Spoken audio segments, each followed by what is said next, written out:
დღეს იხილება სისხლის სამართლის საქმე ბრალდებული საფრანგეთის მიმართ.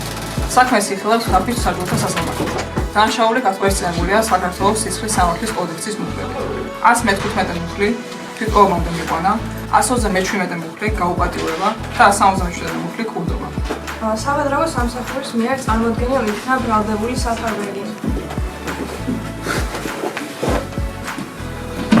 იუჯის სკოლის მე-11 კლასში მე და ქართულის მასწავლებელმა ეკავრა გველიძემ გადავწყვიტეთ მოგვეწყო სასამართლო პროცესი და გაგვესამართლებინა აკაკი წერეთლის გამზრდელის პერსონაჟი საფარბეგი.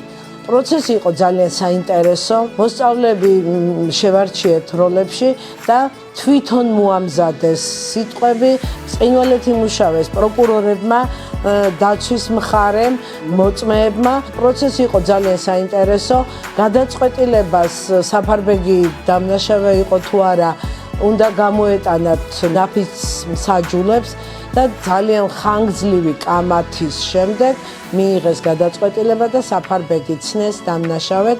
დიდი მადლობა ეკავრა გველიძეს ასეთი საინტერესო ერთობლივი პროექტისთვის. მომავალში გეგმავთ სხვა პროექტებს. მოახსნა სასამართლოს სახელი და დაბადების თარიღი. მე ვარ საფარბეგი, დავიბადე 1878 წელს სამხატვროში.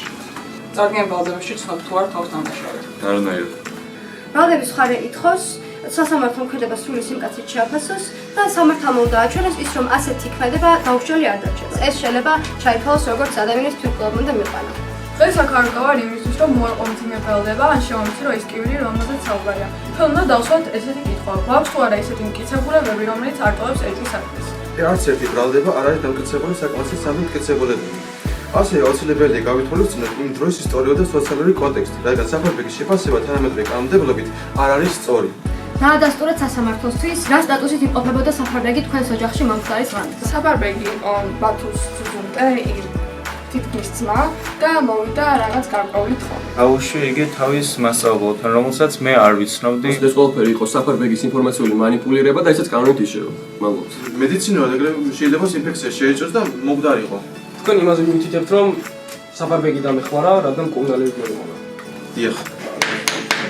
დღეს ჩვენ მქონდა ლიტერატურული სასამართლო აკაკი წერეთლის ნაწარმოების გამზრდელის მიხედვით, სადაც ჩვენ გავასამართლეთ საფარბეგი, რომელსაც ბრალი ედებოდა სამ დანაშაულში. პროცესის მოსმენის შემდეგ ნაფიც მომსაჯულებმა საფარბეგი ცნეს დამნაშავედ და მოსამართლე მიუსაჯა მას 8 წელი. ბრალდებულს მოეხსნა ბრალეულობა ქურდობაში და ასევე თვითკვლავებამდე მიყვანაში. მაგრამ ვცდილობ მას ბრალდებულს ქალის გაუპატიურებაში და შეურაცხყოფაში.